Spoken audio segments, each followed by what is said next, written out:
India TV YouTube channel को subscribe करें और बेल आइकन दबाएं।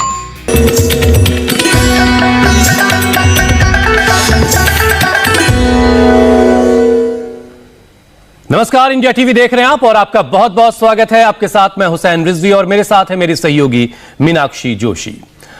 आज से 1.25 साल पहले भले ही कई लोग इम्यूनिटी शब्द से वाकिफ ना हो, लेकिन कोरोना काल में बच्चे बच्चे को इस लफ्ज की इम्यूनिटी की अहमियत समझ में आ गई है। दुनिया यह जान चुकी है कि वायरस को हराना है तो मजबूत इम्यूनिटी के अलावा दूसरा कोई रास्ता नहीं। लेकिन सवाल यह खड़ा होता है कि हमारी इम्यूनिटी मजबूत है या फिर कमजोर, इसकी पहचान कैसे की जाए? तो हुसैन, हम बता देते हैं हम किस लिए हैं। आपकी इम्यूनिटी का राज आपके पाचन यानी आपकी डाइजेशन में छिपा हुआ है। अगर पेट जल्दी जल्दी खराब होता है तो थोड़ा सा खाना भी पचता नहीं है, और अगर गैस, कब्ज, पेट दर्द की शिकायत रहती है तो यानी समझ लीजिए आपका पाचन कमजोर है, और ये सीधे सीधे कमजोर इम्यूनिटी की तरफ इशारा करता है। कहावत भी है ना कि सारी बीमारियां पेट से ही शुरू होती हैं, और अगर आपका सवाल यह है कि आपका पेट गड़बड़ है तो ये कैसे पता चले, ये भी हम आपको समझाते हैं। दरअसल मीनाक्षी, बॉडी की इम्यूनिटी बनती है अच्छे खान पान से। जब हमारा डाइजेशन खराब होता है तो बॉडी खाने में मौजूद विटामिन और मिनरल्स को एब्जॉर्ब नहीं कर पाती है। नतीजा शरीर के अंदर जो है वो एक तरह की कमजोरी पैदा होने लगती है। अंदर से शरीर जो है वो कमजोर होने लगता है और बीमारियों के आगे सरेंडर कर देता है, नतमस्तक हो जाता है। कोरोना के केस में भी यही देखने को मिल रहा है हुसैन। रिसर्च में सामने आया है कि कोरोना मरीजों में वायरस ने लंग्स के साथ ही पेट, आहत और लिवर पर भी अटैक किया है। कोरोना के दौरान जिन मरीजों का डाइजेशन खराब हुआ उनकी बीमारी सीरियस हो गई। करीब 40% मरीजों के लिवर में एंजाइम्स बढ़े हुए पाए गए, जो लिवर को नुकसान पहुंचाने के साथ ही उसे फेल भी कर सकते हैं। और सिर्फ इतना ही नहीं, कोरोना के साथ साथ जानलेवा बन चुका ब्लैक फंगस भी अब आंतों पर हमला करने लगा है। इसलिए इस कोरोना काल में पेट में दर्द, वॉमिटिंग, लूज मोशन और भूख ना लगने जैसे लक्षणों को बिल्कुल भी नजरअंदाज ना करें। मतलब साफ है, एक वायरस ही नहीं बल्कि हर बीमारी से बचने के लिए अच्छे पाचन तंत्र का होना बहुत जरूरी है, और इसमें योग और सदियों पुराना आयुर्वेद का ज्ञान कैसे कारगर है, ये बताने के लिए स्वामी रामदेव हमारे साथ जुड़ चुके हैं। स्वामी जी, बहुत बहुत स्वागत है आपका। स्वामी जी, बहुत बहुत स्वागत है। बहुत बहुत प्रणाम मीनाक्षी बहन, आपको भी और हुसैन भाई आपको भी। देखो, जब हम ऐसे चल रहे हैं ना जी, हम नेचुरोपैथी में सिखाते हैं कि जो 2 पैर हैं ना आपके, ये आपके 2 डॉक्टर हैं। ये जो 2 हाथ हैं आपके, ये 2 आपके नर्सेज हैं। ये जो 2 नाक हैं आपके, ये राइट लेफ्ट, ये 2 सिलेंडर, सूर्य और चंद्रमा। वैसे तो योग में कहा जाता है ये एक ईड़ा, एक पिंगला, एक बीच में सुषुम्ना है। खैर, तो जब ऐसे चलते हैं तो देखो, ऐसे चलने का सीधा असर पाचन तंत्र पर होता है। तो तेजी से चलना चाहिए। जो दौड़ सके उनको दौड़ना चाहिए, और जिनको दौड़ने के लिए जगह ना मिले, चाहे वो बच्चे हों या बुजुर्ग हों। अब मैं बुजुर्ग तो नहीं कहूँगा, मेरे साथ यहाँ पर है हमारे गिरीश आहूजा साहब, 75 साल के हो गए। 60 साल की उम्र में इन्होंने चश्मा उतार लिया था। पहले भी मेरे साथ कई बार योगाभ्यास कर चुके हैं। चलो ताड़ासन से शुरू करते हैं। आहूजा साहब 60 साल की उम्र, 15 साल हो गए इनके आंखों का चश्मा उतरे, और 75 साल की उम्र में इन्होंने 16 किलो वजन कम कर लिया। ना बीपी है, ना शुगर है, ना थायराइड है, ना आर्थराइटिस है, ना अस्थमा है, ना स्ट्रेस है, ना एंजाइटी है, ना डिप्रेशन है, ना नींद की गोली खानी पड़ती है। ताड़ासन। मैं इसलिए इस बात को कह रहा हूँ कि बच्चों से लेकर के बुजुर्गों तक जो योग करेंगे उनका पाचन तंत्र अच्छा होगा। पाचन तंत्र अच्छा होगा तो प्रतिरक्षा तंत्र, अंग्रेजी में इसको इम्यूनिटी कहते हैं, प्रतिरक्षा तंत्र मजबूत होगा। कहते हैं पेट सेट तो पूरी लाइफ सेट रहेगी, आपका दिल, दिमाग सब कुछ सेट रहेगा। और उसके लिए है एक तो ये ताड़ासन, सुबह उठ करके कर लें। आज हम 10-15 अभ्यास बता रहे हैं, इसमें से जिन्होंने 5-7 भी कर लिए उनका बेड़ा पार हो जाएगा। लंबे लंबे श्वास और छोटी छोटी बातें जो आपने 20-25 समस्याएं बताई हैं, गैस, कब्ज, एसिडिटी से लेकर के अपचन से लेकर के अलग अलग प्रकार के विटामिन डी, B12 आदि की डेफिशिएंसी से लेकर के लो इम्यूनिटी से लेकर के, और जब पाचन तंत्र अच्छा नहीं होता है तो हमारा मेटाबॉलिज्म गड़बड़ होता है, उससे ओबेसिटी से लेकर के और तमाम तरह के रोग बढ़ते हैं। लाइफस्टाइल डिजीज जिनको BP, sugar, thyroid, asthma, arthritis, anxiety, depression आदि कहा जाता है, ओबेसिटी है, ये सब होता क्यों है? ये लाइफस्टाइल डिजीज, ये जेनेटिक डिजीज, और यही जब लंबे समय तक चलती रहती है तो इनक्रेबल डिजीज का रूप ले लेती हैं। तो ताड़ासन, तिर्यक ताड़ासन, ये अभ्यास करेंगे तो ये बीमारियों की चैन को तोड़ पाएंगे। ताड़ासन, तिर्यक ताड़ासन के बाद कर चक्रासन। और छोटी छोटी बातों का ध्यान रखें, एक हाथ कंधे के ऊपर, दूसरा हाथ पीछे जंघा के ऊपर, ऐसे नीचे की तरफ आ जाता है, यहाँ पर ऐसे ऐसे ही किया, और दूसरी तरफ से भी ऐसे। अब गिरीश जी तो 75 को हो गए, और अविनाश जी आप कितने के हुए हो? 35 कितना? 35 का ही है। अब देखो ये आधे हैं, इनसे डबल है, डबल से भी जाता है, लेकिन उसका पेट मोटा हो गया है अविनाश जी का। अब जो है ये 35 के, मैंने इसलिए 2 बार कंफर्म किया कि ये 75 के जवान है, ये 35 के जवान है, और मैं बीच में 54-55 वाला हूँ। तो देखो, और स्वामी जी यहाँ पे जो हमारी इन हाउस योगिनी है, जब से इन्होंने योग करना शुरू किया है, ये 18 से आगे नहीं बढ़ रही हैं।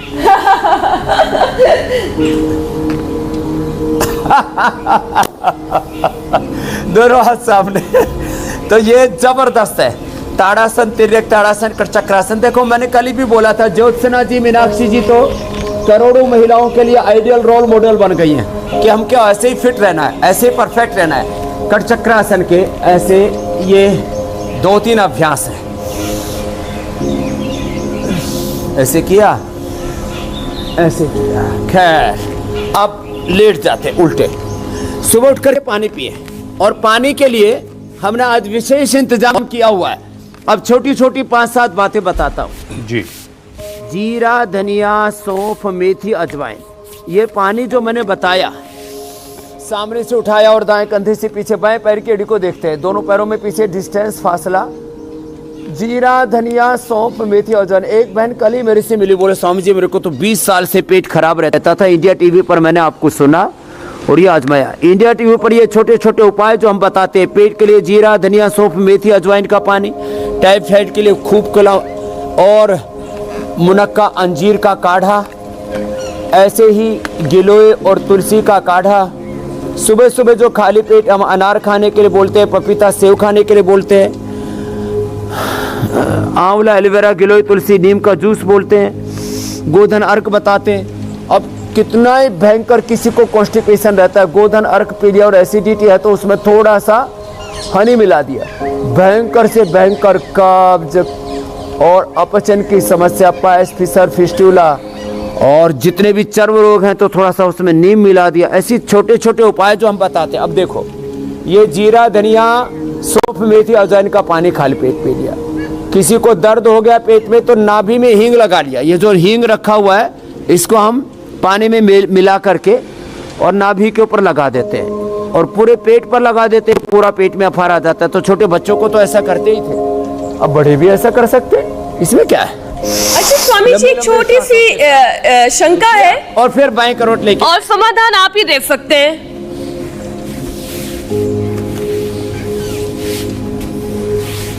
जी स्वामी जी, सवाल ये है कि जैसे सुबह सुबह जो लोग नॉर्मल पानी में, या जिसे कहें मटकी का पानी या ऐसे फिल्टर का पानी, उस पानी में 1 चम्मच शहद ले रहे हैं, तो उसका फायदा किस तरीके से उन्हें होता है? क्योंकि एनर्जी तो बढ़ती है, लेकिन क्या डाइजेशन में भी वो कुछ हेल्प कर सकता है?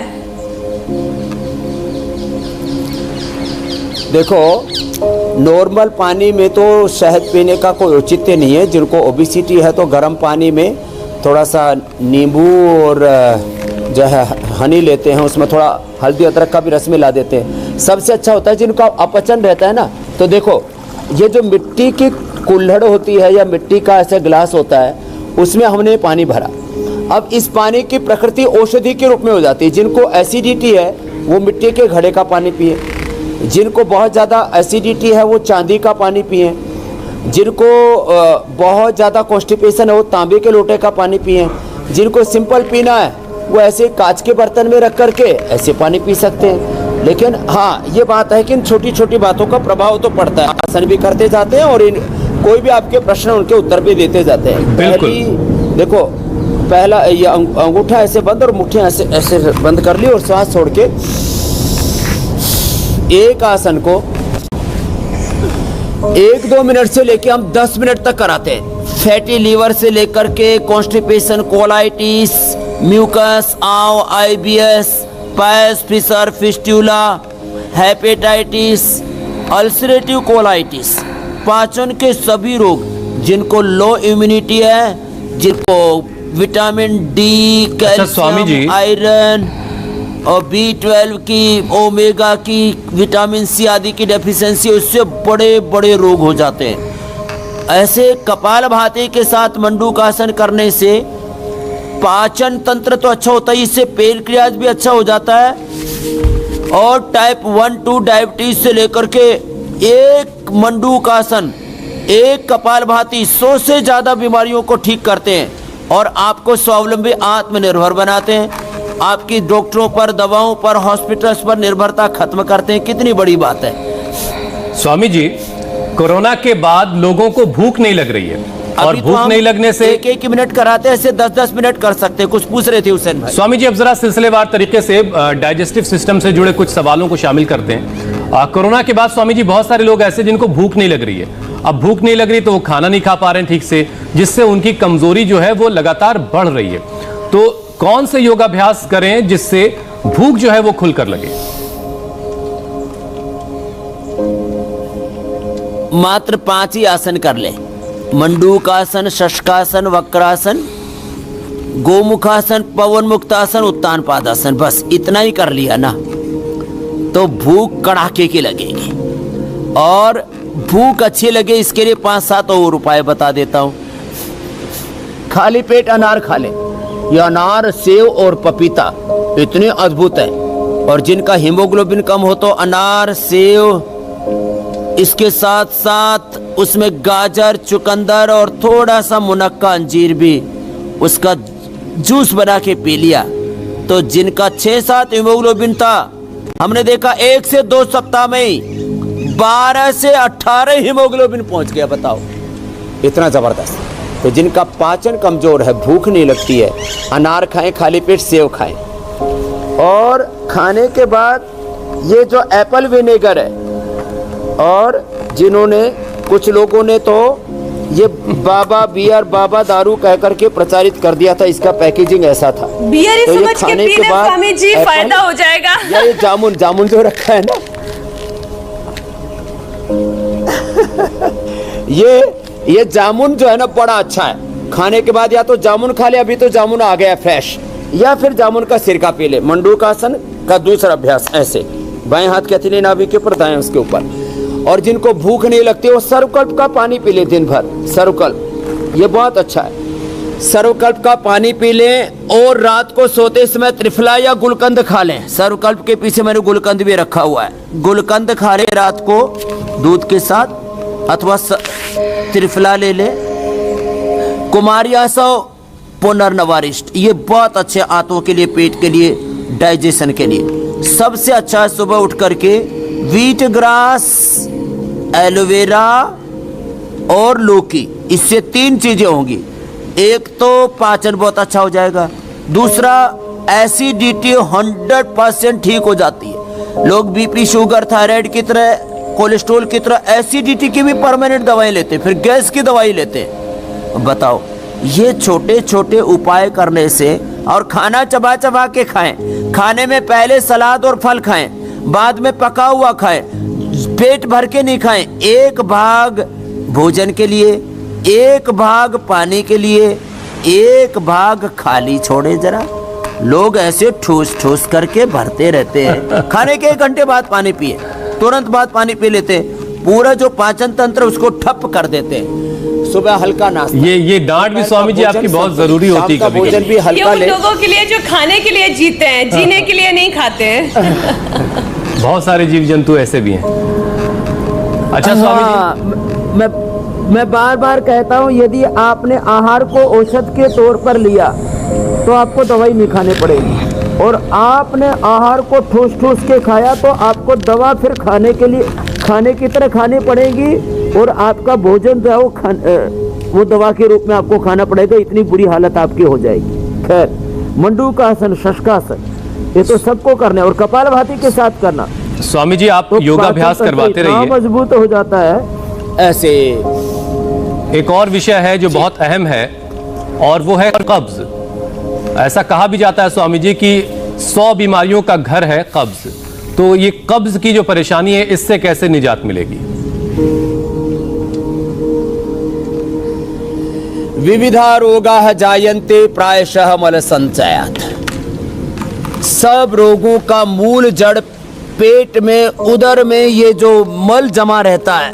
वैसे दो बातें कही जाती हैं, मलम वही बलम भी कहा जाता है। ज्यादा दस्त लग जाए तो आदमी की जब पैर गोडे टूट जाते हैं। बोले देखो मंडूकासन की तरह ये योग मुद्रासन है। अब जो पद्मासन में नहीं बैठ सकते, अविनाश की तरह वो सुखासन में बैठ के झुक, है? वो ऐसे ही कर ले। अब देखो ये तो 75 साल की उम्र में हमारे जो है गिरीश आहूजा साहब, वो तो 75 साल की उम्र में पद्मासन में योग मुद्रासन लगा रहे, जिससे जैसा बन पाए। अब कंपटीशन में हमने रखा हुआ आज गिरीश आहूजा साहब को, अविनाश को, और मैं बीच में लगा हुआ हूं। अविनाश साहब ने इतनी मेहनत से आगे मटका बनाया, उसकी वजह से वो झुक नहीं पा रहे हैं। अब अर्धमत्स्येंद्रासन तो बहुत मेहनत की उन्होंने। हाँ, उन्होंने माल बहुत खा रखा है, आज उनका सब घटा के छोड़ेंगे। कॉन्स्टिपेशन के लिए बहुत जबरदस्त उपाय बता रहा हूँ 3। एक तो त्रिफला चूर्ण ले लें, सोम में लेना है तो फिर जो है ये गुलकंद ले लें, नहीं तो कष्ट, ये अरेंड का तेल है, ये कष्ट ऑयल बोलते हैं उसको, ये ले लें। जो अर्धमत्स्येंद्रासन नहीं कर पाते वो ये कर ले, वक्रासन कर ले। और कब्ज के लिए जबरदस्त है। आप पहले मैंने कहा ना, पपीता, सेब, फल आदि खाएंगे तो कब्ज नहीं रहेगा, चबा चबा करके खाएंगे तो कब्ज नहीं रहेगा। एक और विशेष बात बताना चाहता हूँ, कब्ज को स्थायी रूप से ठीक करने के लिए सुबह आंवला एलोवेरा आज से 20 साल पहले पीना शुरू किया था हमारे गिरीश जी ने, तब से पी रहे ना। इनको कब्ज और चश्मा था वो भी हट गया और डाइजेशन पूरा अच्छा हो गया। तो आंवला एलोवेरा सुबह उठ करके गर्म पानी से पी लेते हैं तो कब्ज दूर हो जाता है। गोधन अर्क सुबह उठ करके गर्म पानी में पी लेते हैं तो कब्ज दूर हो जाता है। रात को हरित की चूर्ण ले लेते हैं तो कब्ज दूर हो जाता है। हरड़ मुंह में चूसे लेते हैं उससे कब्ज दूर हो जाता है। कुछ तेज कब्ज को दूर करने वाले जैसे शुद्धि चूर्ण है, पंचकार चूर्ण है, और पेट साफ करने वाले चूर्णों के ऐड दिन भर टीवी पर चलते रहते हैं। वो इतना, जिसमें सनाए पत्ती हो वो चूर्ण कतई नहीं खाना चाहिए लंबे समय तक। कभी कभी खा लिया तो अलग बात है। ये जीरा, धनिया, मेथी, अजवाइन, सौंफ का पानी मैंने बोला ये भी कब्ज को दूर करता है। और कब्ज को परमानेंट दूर करना हो तो सर्वकल्प और कायाकल्प को आता है। ये सर्वकल्प और कायाकल्प जब ये 2 पी लिया 1-1 चम्मच डाल के, तो फिर कब्ज का नामो निशान। कब्ज तभी होता है जब आंतें कमजोर पड़ती है। और ये जो आसन बता रहे हैं, ये आसनों में से 5-7 आसन जरूर कर लें।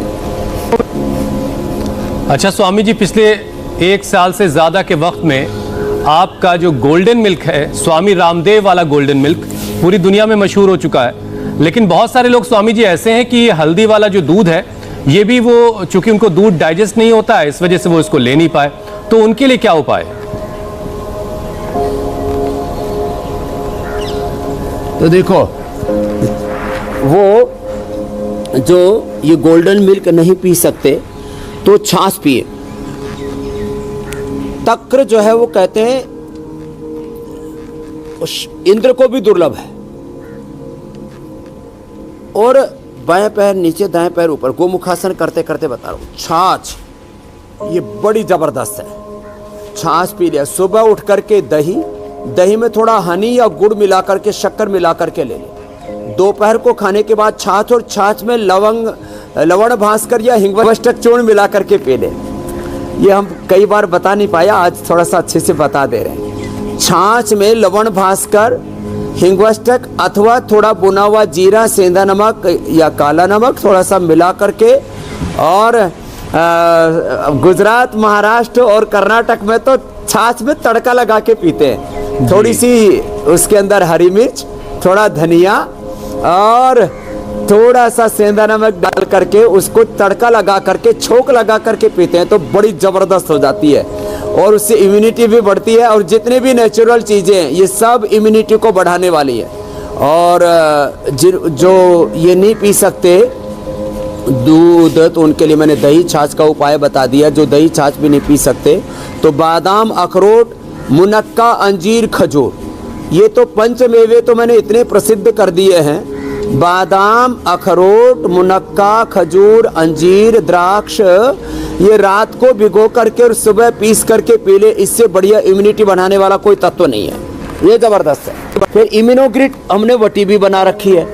ये इम्यूनोग्रिड देखो, ये जबरदस्त है। ये इम्यूनोग्रिड जो है ये इम्यूनिटी के लिए, लिवोग्रिड और ये लिवामृत ये जो है ये लिवर के लिए। लिवर की भी बीमारियां बहुत लोगों को हो रखी है। तो गोमुखासन करते करते आप एक बात पूछते हो, मैं 10 बातों का जवाब दे देता हूं, क्योंकि लाखों करोड़ों लोग हमें सुबह सुबह देखते हैं। बिल्कुल। और हम जो बताते हैं उसको ध्यान से सुनते हैं और घर पर उसका योग करते करते उसका उपयोग करते हैं। और वो बाकायदा डायरी में नोट डाउन होता है स्वामी जी। छोटे उपाय हमने किए, हमने अतिबला के पत्ते खाए, हमारे तो कॉन्स्टिपेशन सदा के लिए दूर हो गई।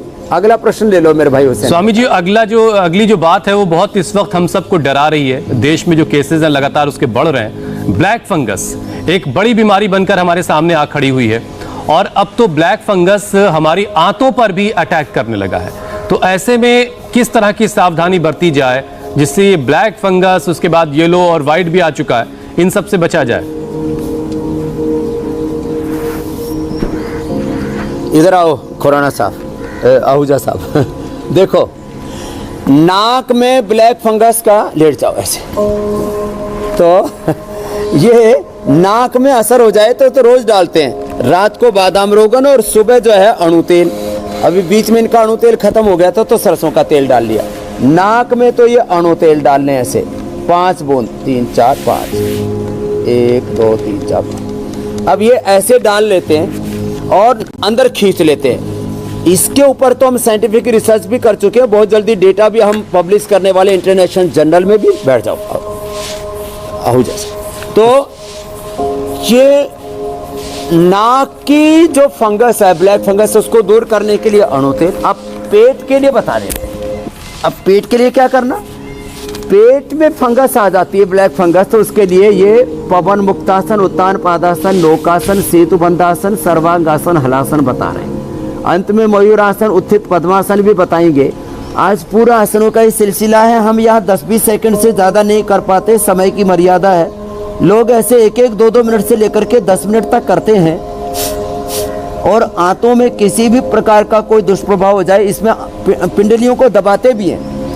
ये भी कराते हैं हम, ये पिंडलियों को दबाने वाला कार्यक्रम, ये भी बड़ा ज़बरदस्त है। पेट पर मिट्टी की पट्टी भी रखवाते हैं। ये सब तो है ही है, लेकिन इसके साथ साथ जैसे मैंने कहा, सर्वकल्प क्वाथ पिए, लिवोग्रिड खाली पेट 2-2 गोली लिवामृत खाने के बाद ले लें। और जिनकी बहुत ही इम्यूनिटी कमज़ोर है वो इम्यूनोग्रिड भी 2-2 गोली खाने के बाद साथ में खा लें। और सबसे अच्छा है आंवला, एलोवेरा, गिलोय, तुलसी, नीम, ये 5 चीज़ों को सुबह सुबह खाली पेट ले लें। और जिनको अनुकूलता हो तो गोधन अर्क ले लें। पेट में किसी भी प्रकार के ब्लैक, येलो, व्हाइट फंगस का दुष्प्रभाव कतई नहीं होगा। ये बहुत बड़ी बात मैं बता रहा हूं। और आंतों की इम्यूनिटी इतनी जबरदस्त बढ़ जाएगी। देखो, बार बार कहा गया है कि इम्यूनिटी जिनकी कमजोर होगी उन्हीं के ऊपर ये फंगस का असर होगा। मैंने एक दिन उदाहरण के साथ भी बताया था कि गली हुई, सड़ी हुई, कमजोर लकड़ी के ऊपर ही बैक्टीरिया, वायरस, कोई फंगस, ये सब असर करते हैं। तो उत्तान पादासन, नौकासन, और क्या बात है। देखो हमारे साथ साथ स्वामी जी, अब आपने ब्लैक फंगस भी ठीक कर दिया है, एक चीज रह गई। अब विश्वास पूरा हो गया कि स्वामी रामदेव 100 साल तक जवानी रहेगा, गिरीश जी को देख करके। स्वामी जी, कोरोना के साइड इफेक्ट के तौर पर लोग गैस की प्रॉब्लम से भी बहुत परेशान हैं। स्वामी जी, हाँ, कोरोना के बाद तो बहुत जी, तो गैस की समस्या का समाधान क्या है? गैस और चूर्ण हम देते हैं। गैस और चूर्ण देते हैं, वो तो बना हुआ होगा। हमारी पहली प्राथमिकता होती है यहाँ कोई हम दवा का कारोबार बढ़ाने के लिए, दवा बेचने के लिए इंडिया टीवी पर प्रोग्राम नहीं चलाते हैं। थोड़ा रेडीमेड भी बता देते हैं जो थोड़े आलसी जीवात्मा होते हैं या जिनको उपलब्धता नहीं हो पाती द्रव्यों की। हमारी कोशिश होती है कि आप घर में ही सारी चीज़ें करें, और इसलिए हम होम रेमेडी को सबसे पहले स्थान पर रखते हैं। तो गैस के लिए सबसे अच्छा घर में क्या है, मैं छोटा बच्चा था तब आपने पूछा तो मुझे याद आया, मुझे पेट में दर्द हो जाया करता था, छोटा बालक था, दौड़ लगाते थे, लंबी कूद करते थे, 12-15 फीट तक कूदते थे हम लोग, ऊपर 5-5 फीट ऊंचा कूदते थे, ऊंची कूद, लंबी कूद, फिर ये सब करके पेट कई बार दर्द करने लगता था। तो मैं क्या करती थी, सौंठ, मेथी, अजवाइन, नमक और हल्का सा उसके अंदर हींग मिला दिया करती। और ये पाउडर अब कोई भी घर में बना सकता है। अजवाइन, मेथी, सौंफ, सौंठ, सेंधा नमक, और इसमें थोड़ा सा यदि मिल जाए थोड़ा हींग मिला दिया, और ये एक चम्मच खा लिया, एकदम गैस गायब। और नाभि के ऊपर हींग, वो लगाने वाला हूं अभी थोड़ी देर में, नाभि पर हींग लगा दिया। गैस की प्रॉब्लम खत्म हो जाती है। गैस उन्हीं को बनती है जिनका आमाशय, पक्वास है, ये वीक होता है। उसके लिए ये पवन मुक्तासन से लेकर के पादांगुष्ठ नासा स्पर्शासन और सर्वांगासन, हलासन तक के आसन भी बहुत ही अच्छे हैं।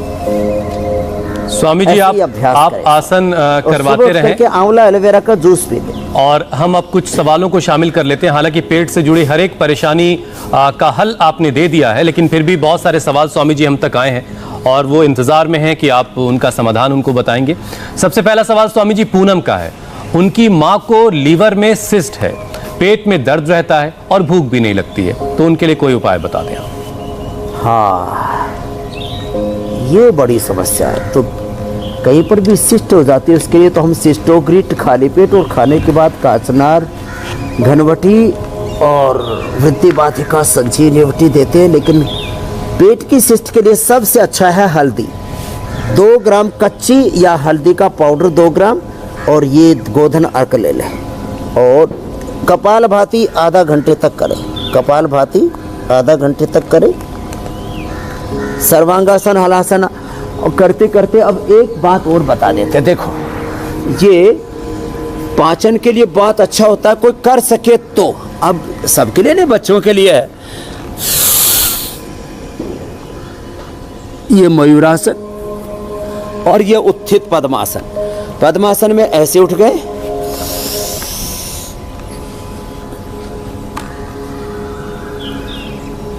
ऐसे और ऐसे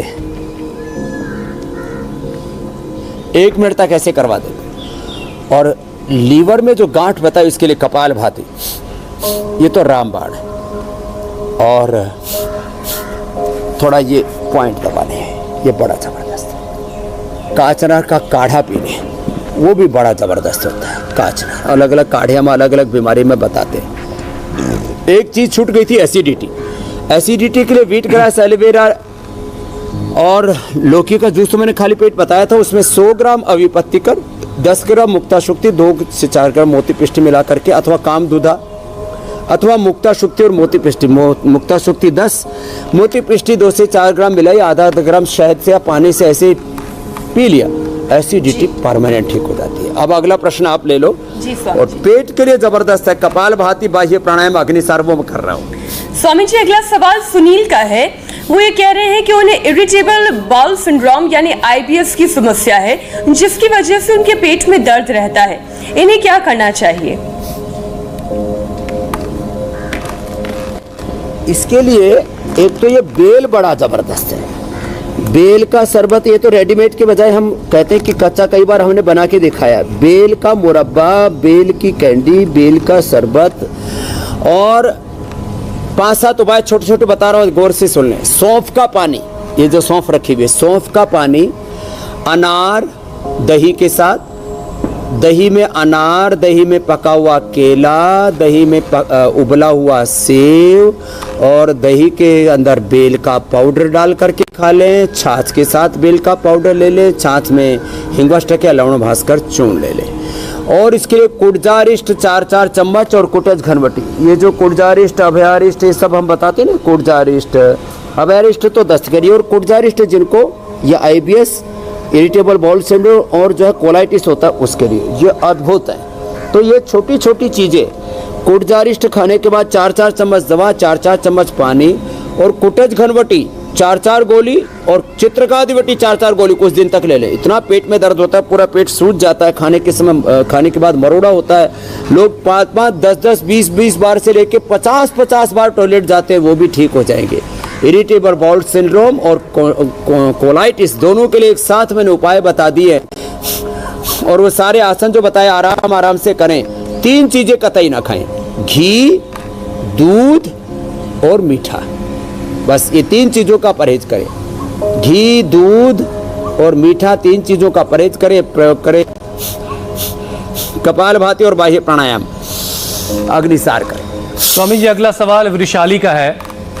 वो कह रही कि बहुत लंबे वक्त से, सालों से उनके शरीर में कैल्शियम और हीमोग्लोबिन काफी कम रहता है, उसका लेवल काफी लो है, तो ये दोनों चीजें वो बढ़ाना चाहती हैं, ये कैसे होगा?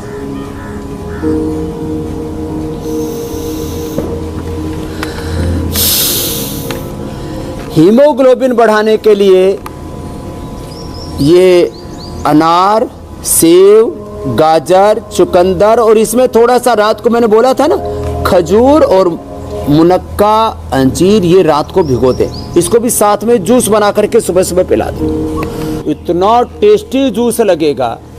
और ये कपालभाति, मंडूकासन, शशकासन, पवन मुक्तासन आदि के साथ 1 सप्ताह में ही 5 से 7 पॉइंट तक हीमोग्लोबिन बढ़ जाता है। और ये बात केवल स्वामी रामदेव इसलिए कह सकता है, बाकी ने किसी ने ऐसा एक्सपीरियंस ही नहीं किया।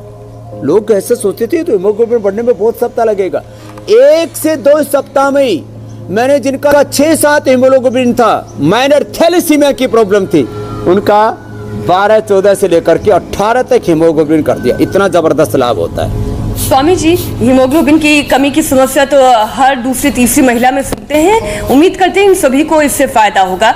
एक सवाल मैं मेधा का लूं, लेकिन उससे पहले आपसे ये जानना चाहती हूँ। अच्छा चलिए, मेधा का सवाल पहले ले लेते हैं। लिवर इंटेस्टाइन काफी डैमेज हो गया है मेधा का, और वो ये कह रही है कि उनका वजन भी तेजी से कम हुआ है, उन्हें क्या करना चाहिए? तो लीवर के लिए अभी वह कपालभाति, बाह्य प्राणायाम, आसन तो सब बता ही चुके, ये करें। और इसको स्ट्रेंथन करने के लिए जीरा धनिया सूप का पानी पिए, सर्वकल्प का पानी दिन भर पिए, सर्वकल्प का पानी पिए दिन भर। और ये कैल्शियम वाला जो प्रश्न छूट गया था, तो कैल्शियम के लिए भी कपालभाति करेंगे, अग्निसार करेंगे, बाह्य प्राणायाम करेंगे, तो जितना आते अच्छी होंगी उतना ही calcium, iron, vitamin D, B12, omega, multivitamin, nutrient, micronutrition, सारी चीज़ें आपके अंदर अवशोषित होंगी, एब्जॉर्ब होंगी आंतें अच्छी होने से। इसलिए आंतों को अच्छा कर लें। तो कैल्शियम तो जो आप दूध, दही, छाछ लेते हो, जो आप जौ का, सिंघाड़े का और चौलाई आदि का आटा खाते हो, ये सबसे अच्छा होता है। इसमें सीताफल आदि खाते हो, फल, अलग अलग फलों में, सब चीज़ों में कैल्शियम होता है। एब्जॉर्ब हम कहते हैं ना, खाते कितना उससे ज़्यादा बड़ी बात है पचाते कितना है। तो पाचन अच्छा करने के लिए दिन भर ऐसा करें, करीब 2-2.5 लीटर के अंदर इसकी 2-3 चम्मच डाल करके और उबाल करके अच्छे से करीब 15-20 मिनट उबाल लें। इतना अच्छा एक सिंपल पानी तैयार हो जाता है, उसको पीते रहे, पहले दिन से भूख अच्छी लगनी शुरू हो जाएगी। एक सवाल है इससे पहले कि एकदम अच्छी सर्वकल्प जी, इससे पहले कि हुसैन आप बच्चों को लेकर पूछें सवाल, लेकिन एक सवाल स्वामी जी आया है विदेश से, ये सवाल है अमेरिका से।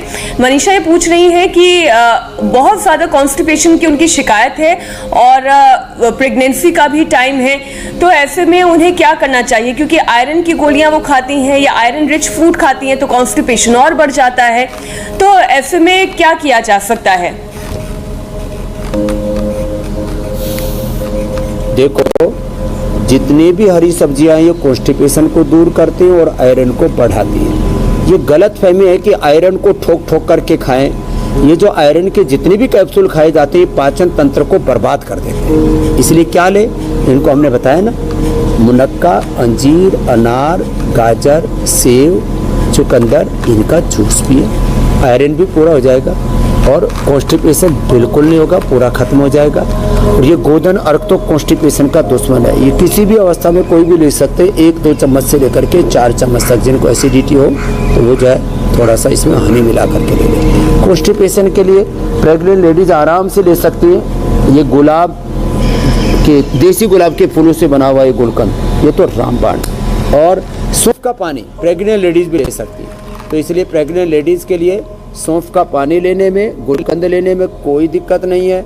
और वो अभयारिष्ट पी सकते हैं। और विदेशों में रहते हैं इसलिए उनको ये सारी चीज़ें सुलभ ना हो, तो वो अपना जो है प्रेग्नेंट लेडीज जो है वो कपालभाति नहीं कर सकती, वो तो अनुलोम विलोम ही करे, अपनी पिंडलियाँ दबा ले और पेट के ऊपर ऐसे ठंडे पानी की पट्टी रख ले। इससे बढ़िया कब्ज के लिए कोई उपाय नहीं है, इतना जबरदस्त। और स्वामी जी, और जब अधिकतम वो जो है सेव का, पपीते का इस्तेमाल करें। और स्वामी जी, जब मनीषा के यहाँ एक स्वस्थ बच्चे की आमद हो जाए तो उसे बचपन से ही योग करवाएं।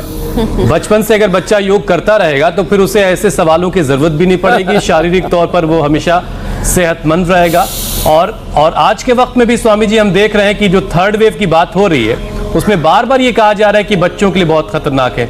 ऐसे में बच्चे योग को अपना लें तो उनकी इम्यूनिटी पहले के मुकाबले बहुत बेहतर होगी। और रोजाना जो हम तक वीडियो स्वामी जी आते हैं जिनकी जिंदगी योग ने बदली है, बच्चों के लिए उसमें स्वामी जी बच्चों के बहुत सारे वीडियोस आते हैं। तो आज उदयपुर से हर्षिता सोनी ने अपना वीडियो हम तक पहुंचाया। पहले हम वो वीडियो आपको दिखाते हैं कि कैसे हर्षिता ने योग को अपनाया है और योग ने उनकी जिंदगी को कैसे बदला है। नमस्ते, मेरा नाम हर्षिता सोनी है, मेरी उम्र 13 है और मैं उदयपुर राजस्थान से हूँ। दरअसल मैं बचपन से ही एक बहुत बड़ी पाइल्स और लैक्टोज इंटॉलरेंस की पेशेंट रही भी हूँ। मेरी मम्मा ने मेरा काफ़ी डॉक्टरों से इलाज करवाया है बट मुझे उससे कोई फ़र्क नहीं पड़ा। एक दिन मेरी नानी ने मुझे सजेस्ट किया कि तू इंडिया टीवी पर देखकर योगा कर, तो अब योगा से मैंने अपनी इन दोनों बीमारियों को अपनी जड़ से ख़त्म कर दिया है। तो स्वामी जी, बहुत पुरानी बीमारियों को हर्षिता ने जो है मात दी है। क्या बात है। हर्षिता की ये बातें सुनकर के मुझे भी इसलिए हर्ष हो रहा है। अलग अलग किसी को लैक्टोज से, किसी को अलग अलग प्रकार के अनाजों से, किसी को आप देख रहे हैं कि बहुत तरह की चीजों से एलर्जी होती है। तो बच्चे सुबह उठ करके सूर्य नमस्कार और ये शीर्षासन, सर्वांगासन आदि करते हैं बच्चे, और सच में उनकी जिंदगी को बदलता हुआ देख करके सुकून मिलता है। स्वामी जी, अब समय ये कह रहा है कि मैं आपसे अनुमति लूं, लेकिन उससे पहले जरा कल के कार्यक्रम के बारे में दर्शकों को बता दूं। पाचन ठीक तो लगेगी जबरदस्त भूख, लेकिन भूख के बाद भी कोरोना संकट में लोगों को मीठी चीजों से करना पड़ रहा है परहेज। कोरोना इन्फेक्शन के बाद ज्यादातर लोगों की शुगर हो रही है हाई, तो डायबिटीज के पुराने मरीज भी हैं परेशान। कल स्वामी रामदेव बताएंगे शुगर पेशेंट के लिए 10 योग जिससे डायबिटीज होगी क्योर। हाई शुगर की वजह से होने वाले तमाम कॉम्प्लिकेशंस पर भी लगेगी रोक। स्वामी जी, अब आपसे अनुमति लेने का वक्त है। बहुत बहुत शुक्रिया, बहुत बहुत धन्यवाद। और देखो, एक पेट के लिए और सारी सेहत के लिए हास्य योग बड़ा अच्छा होता है। तो चलो गिरीश जी, अविनाश जी, हास्य योग से समापन। सब हंसो, जो हंसेगा वो किसी बीमारी में नहीं फंसेगा। बहुत बहुत प्रणाम। बहुत बहुत शुक्रिया स्वामी जी।